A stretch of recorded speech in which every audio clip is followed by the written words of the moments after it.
ध्रुव जी के वंश में आगे चल के राजा अंग हुए। अंग का बेटा हुआ बैन, जो घोर नास्तिक निकला। संत समझाने के लिए आए, संतों की बात नहीं मानी। हुंकार ध्वनि करने मात्र से संतों की बैन के प्राण निकल गए। बैन के शरीर का मंथन किया गया, राजा पृथु का प्रादुर्भाव हो गया है। राजा पृथु का विवाह अर्ची नाम की कन्या के साथ हुआ। ये लक्ष्मी नारायण के अवतार माने जाते हैं। इन्हीं के वंश में आगे चल के राजा प्राचीन वर ही हुए हैं, जो अपने यज्ञों में बलि बहुत चढ़ाते हैं, बलि विधान बहुत करते हैं। श्री नारद जी महाराज ने पुरंजनोपाख्यान के माध्यम से बड़ी सुंदर कथा सुनाई, जिससे उनका ज्ञान दूर हुआ है। इन्हीं के वंश में आगे चल के 10 प्रचेता गण हुए, जिन्होंने वृक्षों की पुत्री वारक्षी नाम की कन्या के साथ विवाह किया और दक्ष जैसे प्रतापी पुत्र को जन्म दिया। प्रचेतागण निकल पड़े।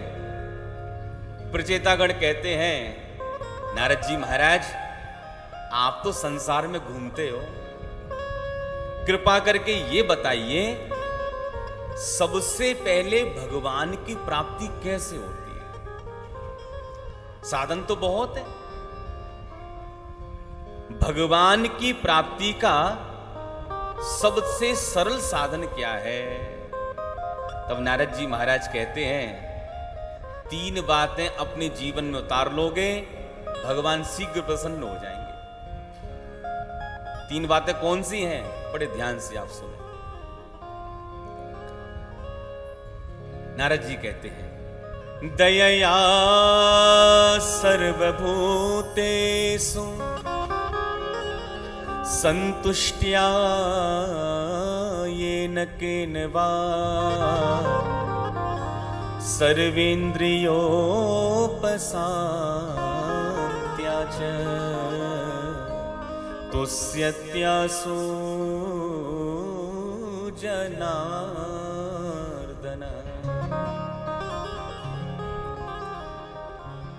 नारद जी महाराज कहते हैं, दयया सर्वभूतेषु, पहली बात,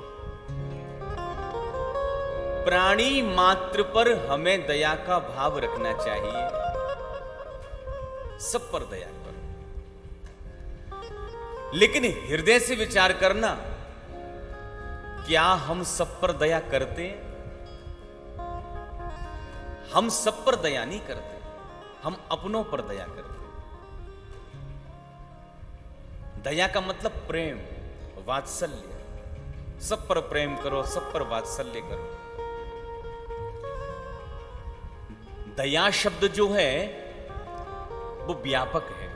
पशु पक्षियों पर दया करो, अपना हो पराया हो, कोई भी हो, कैसा भी हो, जाति मजहब कैसा भी हो, दया सब पर करो। परस्मिन् बंधु बरेगेवा मित्रे द्वैष्ये रिपौ तथा आपन्ने रक्षितव्यम तु दयैसा परिकीर्तिता। अपना हो पराया हो, कोई भी, दया सब पर करो। और दूसरी बात, संतुष्ट्या येन केनवा, परमात्मा ने जो भी हमें दिया है उसमें हमेशा हमको संतुष्ट रहना चाहिए, जो भी दिया है। अरे हम तो इतने के भी हकदार नहीं थे जितना भगवान ने दे दिया। किसी के पास साइकिल नहीं है, किसी के पास मकान नहीं है, किसी के पास एक समय का भोजन नहीं है, मोटर कारों में घूम रहे हैं, देश विदेश की यात्रा कर रहे हैं, महलों में रह रहे हैं।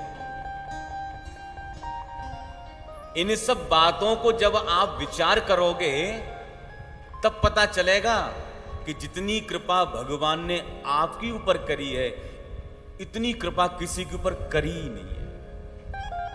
भगवान की कृपा नहीं होती तो यहां बैठकर क्या भगवान की कथा सुन रहे होते?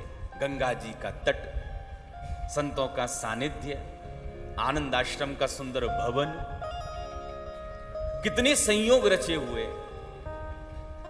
लेकिन हमारी आदत क्या है, हम हमेशा ऊपर की ओर देखते हैं। ये मेरे से इतना आगे निकल गया। अरे भैया, ऊपर की ओर देखना बंद करो, नीचे की ओर देखो। जिस दिन आप नीचे देखने लग जाओगे, तब पता आपको चलेगा आप कितनी ऊंचाई पर खड़े हुए हो। मक्खी की अपनी सामर्थ्य है, मच्छर की अपनी सामर्थ्य है, एक पक्षी की अपनी सामर्थ्य है और पक्षीराज गरुड़ की अपनी सामर्थ्य है। सब अपने अपने वेग से, अपने अपने भाव से उड़ रहे हैं। संतोष त्रिषु कर्तव्य है। 3 चीजों में संतोष करना। किन किन में? संतोष त्रिषु कर्तव्य स्वदारे भोजने धने और त्रिषु चैव न कर्तव्य। 3 चीजों में कभी संतोष मत करना। किन किन में? स्वाध्याय जप दानयो। संतोष त्रिषु कर्तव्य। 3 चीजों में संतोष करो। पहला, स्वदारे। पत्नी आपकी कैसी भी हो, संतोष करो।